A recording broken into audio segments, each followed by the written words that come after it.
All right, all right. Good to see everybody. I'm glad we can always have uh, some familiar faces coming in and some new ones I haven't met Ben yet. So, yes, nice to meet you. Thank you. Nice to meet you. We can go ahead and get started. Um, so, for those who haven't been here before, welcome. This is 1 Million Cups. So, go find um, networking 201 in another classroom. But here, brew some coffee, download the app to check in so you can get notified for the meetings here, or just mark your calendar every Wednesday at 9 a.m. We are here.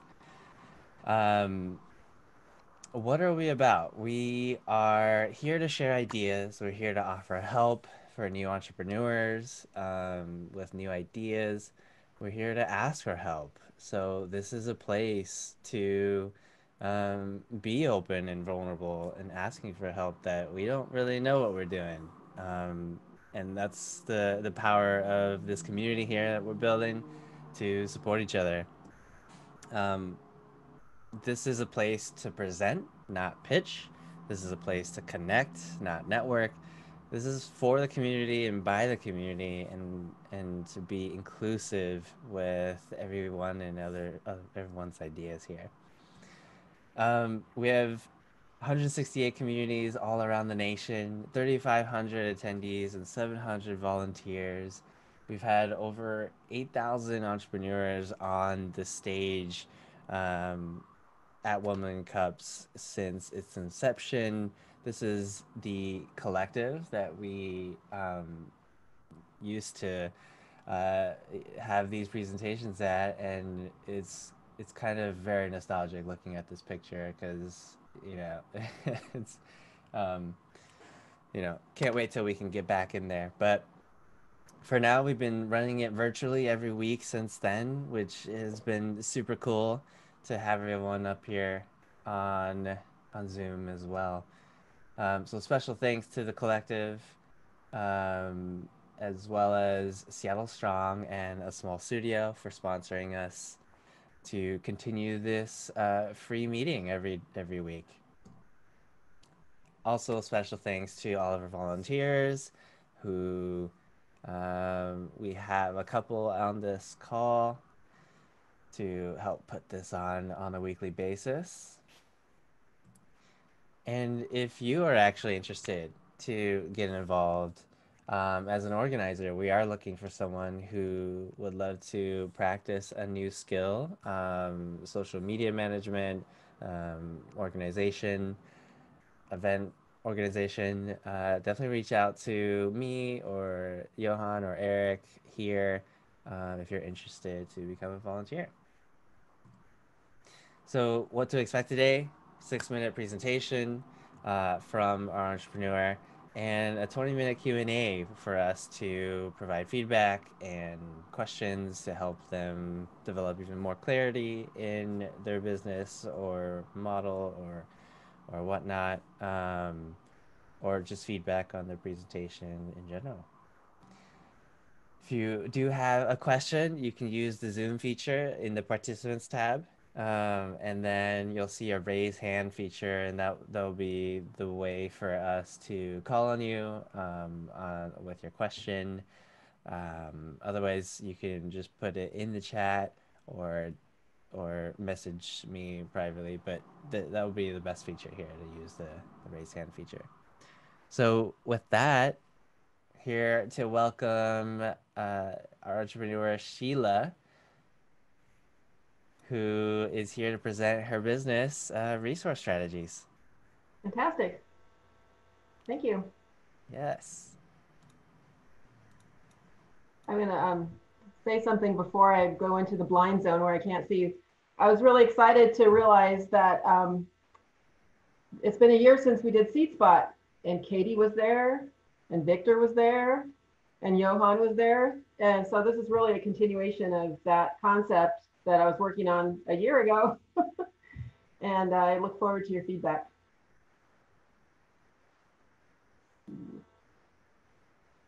Wow. Yeah, time flies, huh? That's where we met. That's cool. But I have to share my screen, right? Yes. Okay.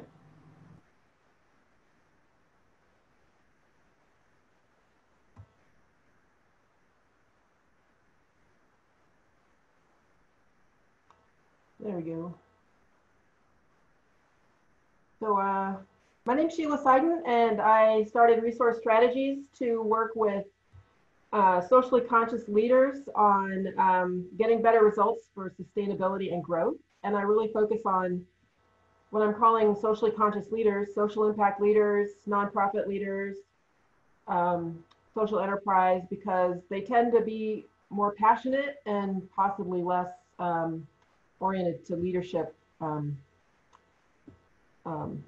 principles. And really today, I mean, this started long before today, but leaders today are putting out fires, coping with priorities in all directions. And it's frustrating for sure and stressful, and it also takes a personal toll. You know, overwhelm leads to burnout, and it doesn't have to be that way. When I first started thinking this was a service that people could use, I myself was in the nonprofit field facing all these kinds of priorities and seeing how difficult it was to get the passionate leaders on the same page as far as business priorities that would help the organization thrive and even survive. We've seen many organizations by now not even surviving. And what with technology changing, you know, people changing, generations moving from generation to generation, we have different priorities. So really there's all priorities in all directions. And so my question for socially conscious leaders and social impact leaders is, does your leadership style set the fires you're always putting out? And to answer that question, I've developed my topic today, which is Aspire. And Aspire is a methodology that will help leaders activate a spirit of inquiry. And increasingly, as things change, you know, it's really clear that we can't really use the old ways of planning like we used to, because planning has typically involved looking at what worked in the past. And so with Aspire, we activate your spirit of inquiry, and new and improved results require new ways of thinking. Old ways of thinking include authority bias, for example. The leaders has all the answers. But these days, leaders need the right questions. And to find the right questions, we have to get out in front of our problems and our challenges. And these days, command and control is another way of old leading. Dominance out and connection is in. So how do leaders adapt their leadership style to be able to be effective in ways that we need to be effective these days? Let me introduce you to Robert. Robert. He's someone I worked with for 6 months, and he's the founder director of a social enterprise marketing firm. When Rob came to me, he and his small organization were spread too thin, and each functional group actually had its own sense of priorities. Fires came from their way of working. Fires came from scrambling, while at the same time they fell short of financial projections. Rob was feeling overwhelmed and frustration, and what Rob really wanted was a clear head. His team was not coming through on results, even though they talked about their problems frequently. they talked a lot about their problems. Our work together focused on Rob's leadership style. And working together, Rob was able to stop being the go-to source of information. He developed his capacity to require accountability. And because they hired me, Rob's able to focus future forward, not just on his fires. And his relationship with his staff has improved. Staff meetings are more productive, and now the whole group can see interdependencies that previously used to be a mystery. And we did that using Aspire. So let's go through it. We're now going to put Aspire to work. So grab a pencil and a paper to jot down your own leadership assessment for strategy and innovation.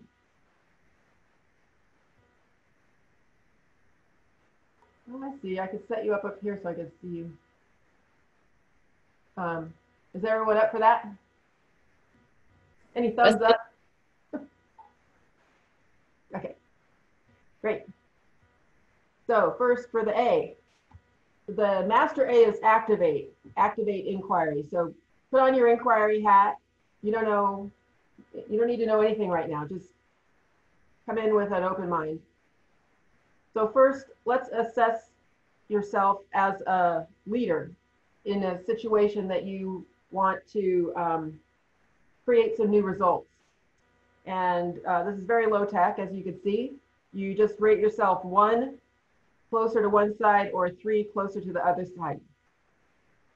So heroic leader, are you the hero in your company, or does the story belong to everyone who can make a difference in getting better results? Just, forgot to turn my timer on, so hopefully my practice run went well. But I'll give you like 10 seconds, I guess.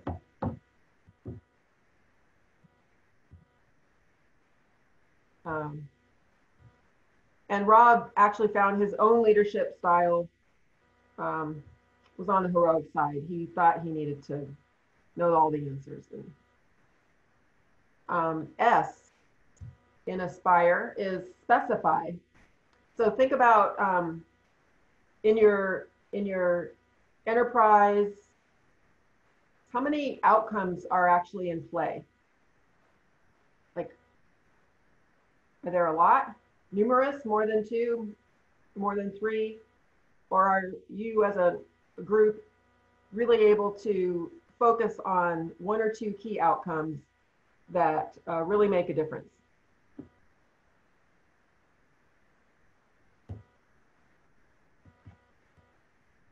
And you might, as you think about it, just note some of those outcomes that you are always putting on your to-do list that you keep up with.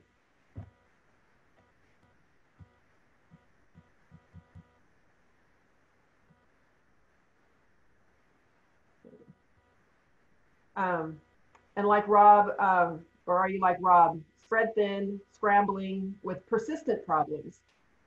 And his were, of course, not achieving financial projections, and also they had low customer loyalty that they always talked about but didn't find a solution for yet. P in Aspire is plan.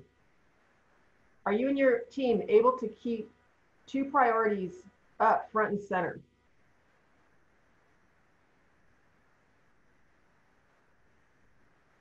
Or are you always talking about all outcomes being equally important?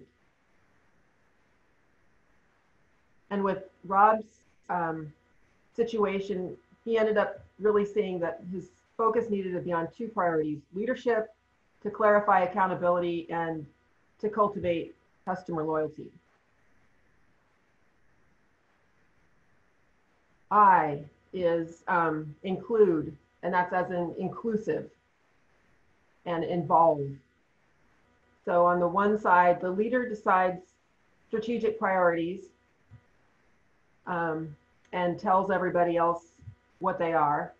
On the free side, teams weigh in strategic points of view and bring their knowledge to the strategic priorities conversation. So do you and your team use collective intelligence to address top priorities and even define top priorities?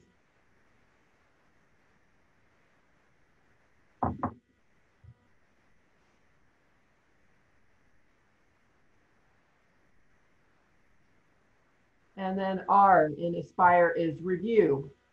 So let's review your top priorities. Let's review your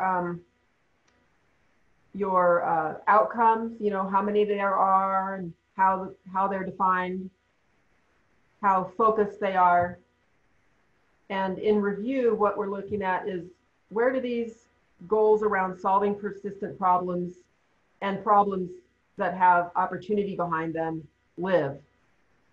Are they departmentalized? Is it like a divide and conquer thing with departments each owning a piece of the goal, or are they organization wide where everyone's feeding in? And last but not least, the E is evolve. So with evolve, we're really looking at, okay, you've narrowed down your focus, you really understand your persistent problems and could find creative solutions. So with a new capacity for focus on key priorities and collaboration, what's next for you? So looking at evolve, do you still have vague sweeping goals for improvement? Or do you have the smart, you know, specific, measurable, achievable, of course I forgot, the T, timely, smart strategic priorities, you know, trackable, accessible. And for Rob, his next step was to develop his strategic plan, an actual strategic plan to support top priorities. So overall, this is activate. And I'm looking to raise people's capacity, people who want to make a difference in the world, raise their capacity to be strategic and innovative and very excellent leaders to involve all the people involved in creating success in the persistent problems to be able to address the next persistent problems that will come along. And I'd love to hear how the Aspire assessment worked for you and your leadership style for strategy and innovation. And if you would like to have a call, I'd love to call just to chat about it. It's been a great opportunity to learn from people and be able to hear what people think.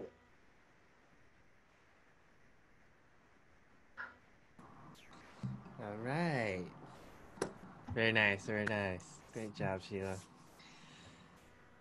I closed the window because the dog was barking. I got to open. Yeah. Don't overheat right now. My room's actually pretty cool, but that's gonna change. Did I go way long? I think you went around 10 minutes or so, if I kept track correct. Um, so yeah, with that, I really do appreciate um the exercise too, to be able to like go through the framework and to be able to see like this is the process that you would go through.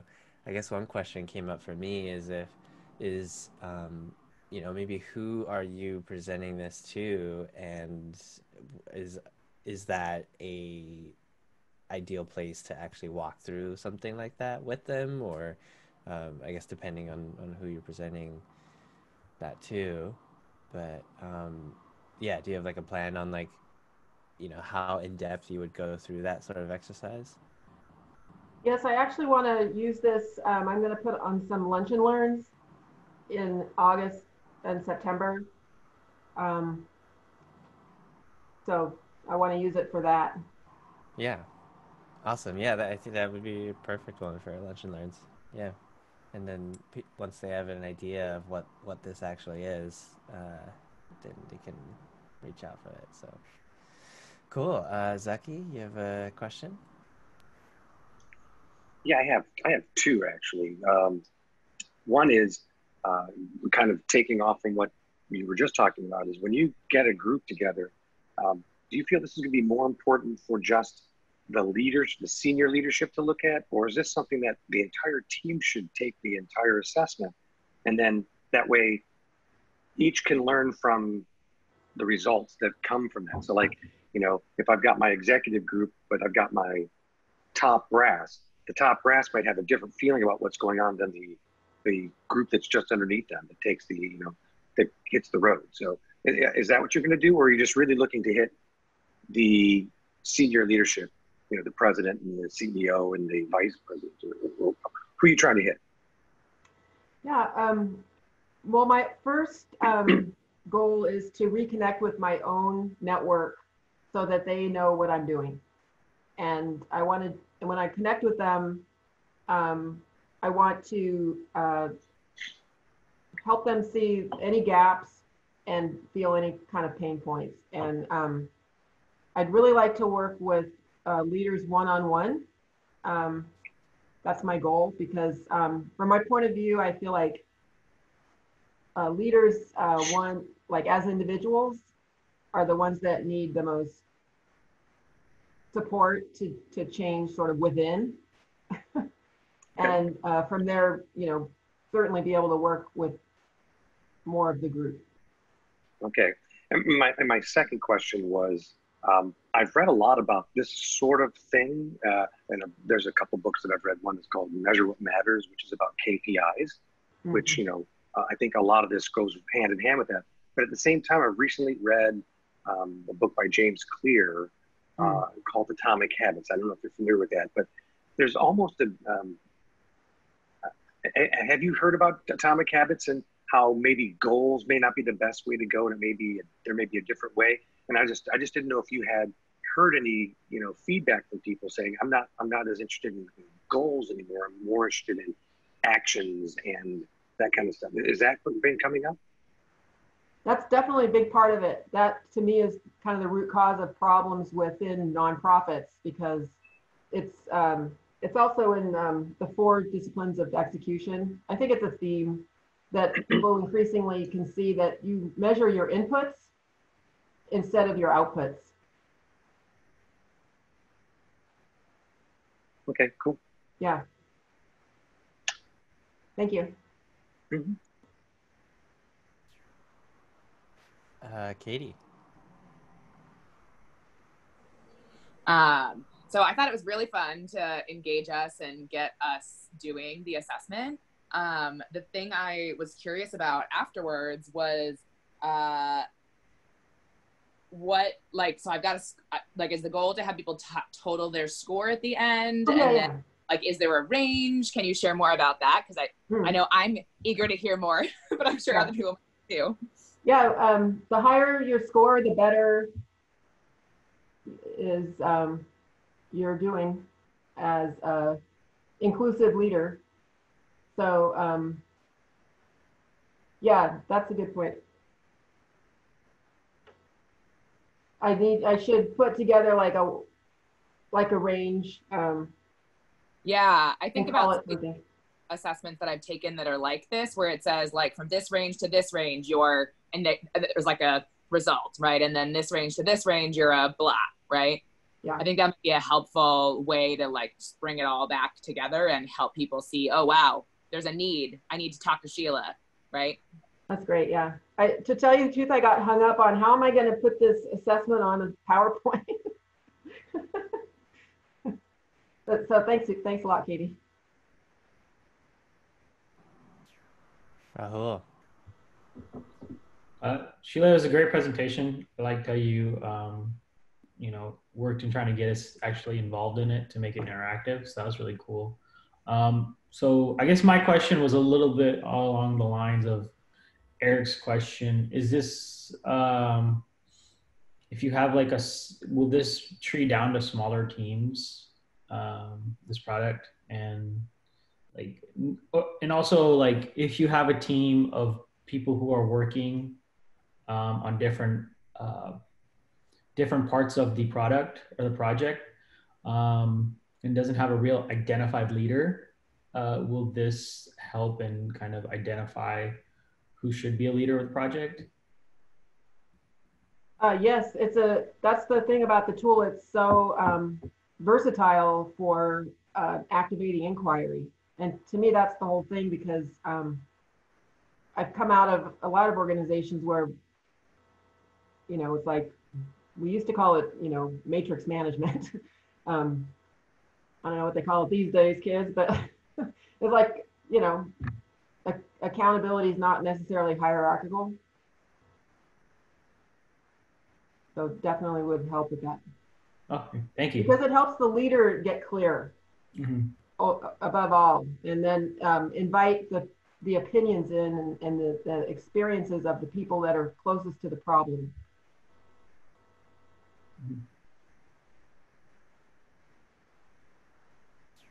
Yeah, I actually wanted to ask, because I can't raise my hand here, but the so I think I might have heard some story in there to be able to really relate to the pain point. I think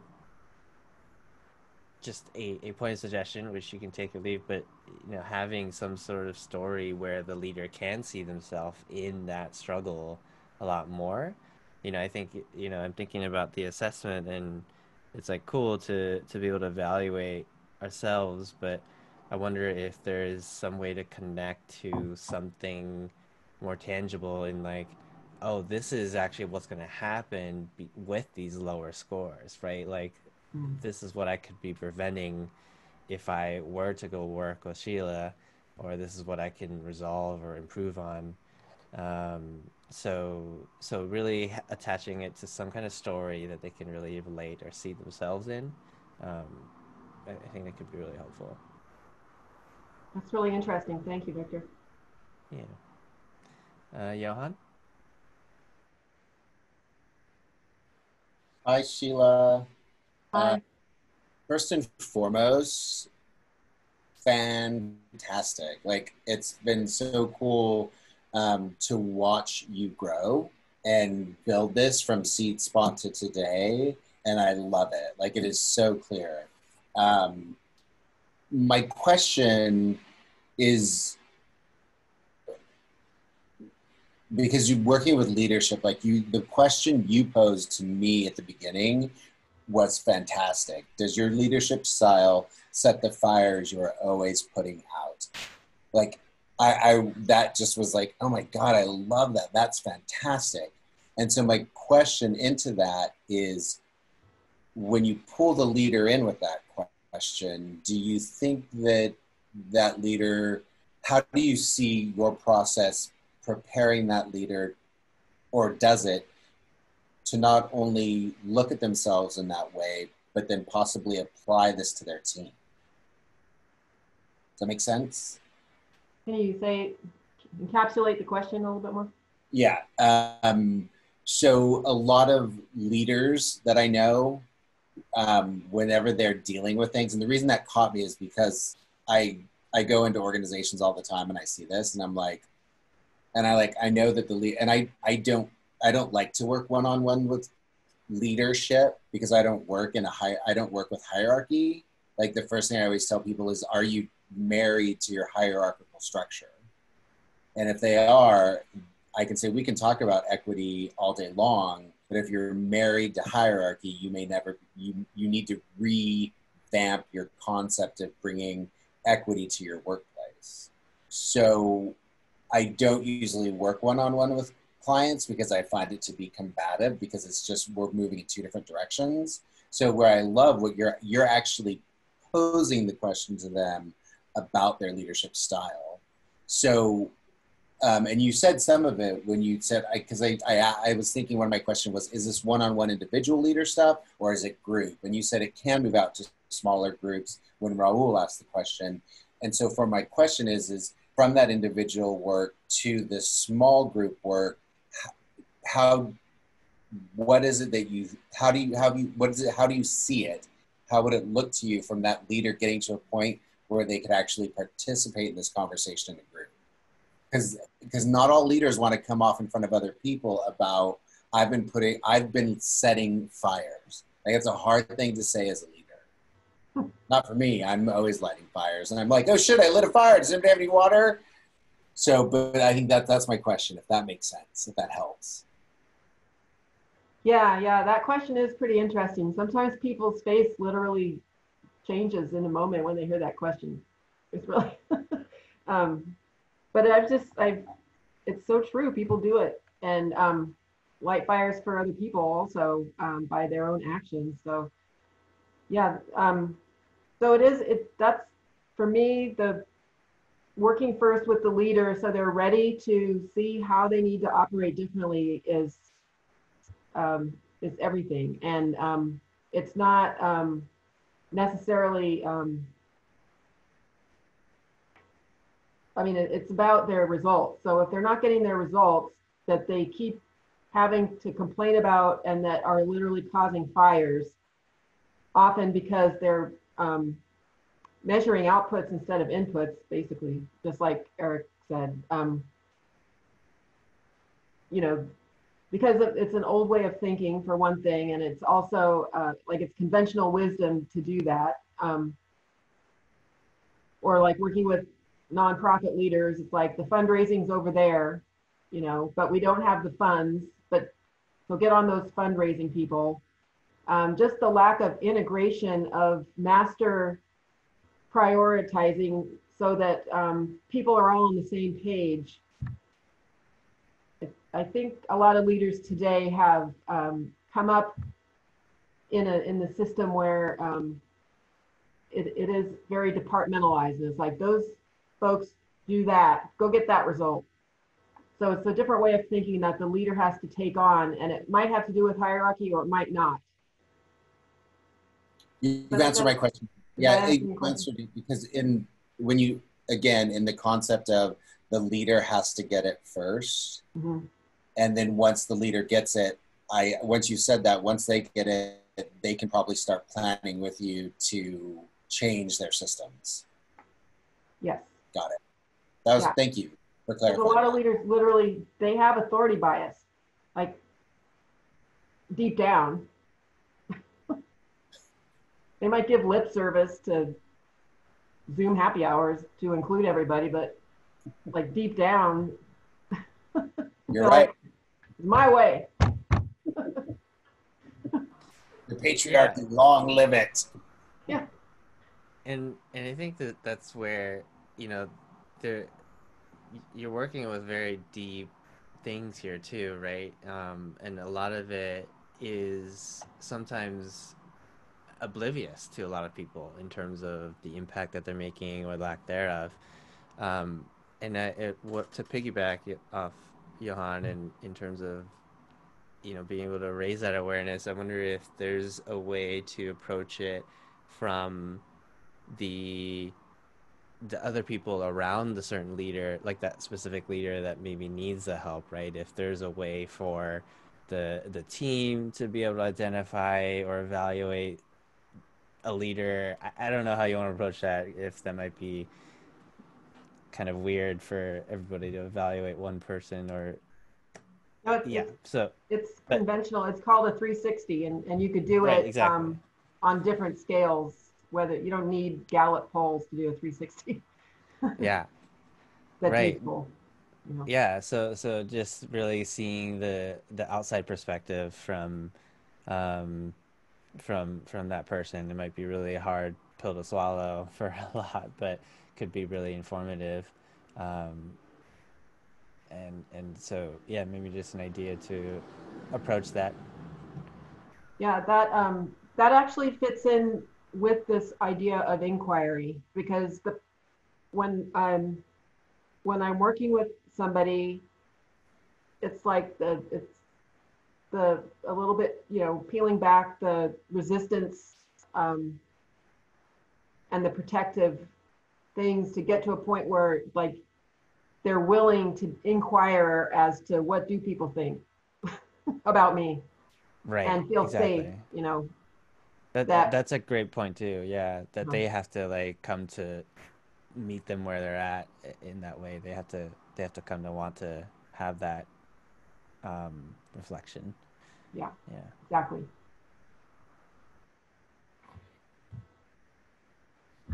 Great, thank you. I think Katie. Yeah. Yeah, I was gonna say, Sheila, it's clear to me from both your presentation and from the Q&A that you really understand the challenges and nuances of leadership and the struggles that leaders might experience and how that can impact their business. And in terms of, so like for content, you've totally got that content down. In terms of presentation, knowing you're going to be doing some lunch and learns, from my perspective, it seemed like you might have been like reading off of like notes that you had prepared or something. And I think because of that, I felt like we lost some of your Sheila energy out of that. And so I would just encourage you to think about that as you approach kind of other presentations. And this is for all of us, right? Of like, now that we have the ability to have like multiple things up at the same time when we're doing our work, we can get too lost in like, I need to stick to my script, right? As opposed to having maybe more of a framework or a few notes, right? But that like you allow that to flow and feel really genuine, because you are this very genuine, knowledgeable person. And I would just love to see more of that energy come out. Because I think that's also going to be something that will be like a selling tool or tactic for you. People buy from who they like, right? Yeah, thanks for mentioning Can I that. piggyback Katie on that for a second?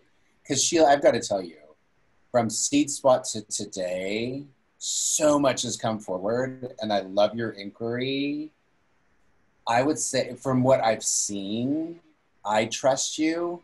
I wish you trust yourself as much as I do. So my question to you that you don't have to answer right now is, and maybe like you ask the community a question. My question to the community or to you for the community is, how do we help you build that trust? Because I know I see it in you, and I'm sure most other people here do.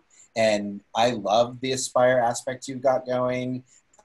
From our very first conversation at Seed Spot, where I was like, I'm not clear what is going on. I'm trying. I don't know. I could give you on all that to this point. I'm like, and I'm going to cuss. If anybody doesn't want to hear it, play some. You are fucking rocking it, girl. Okay? You have the questions. You have the information. You have synthesized this shit down, and I love it. You are going to be able to help leaders that want to be helped. So how do we help you trust yourself? Because I trust you. Well, that's beautiful. Thank you. Well, just being here for this, I mean, it's like, I want to put, I can't, like I said before, I cannot believe how long it's taken me, but it is about synthesizing. And so it takes a while. And also it's about working with actual people.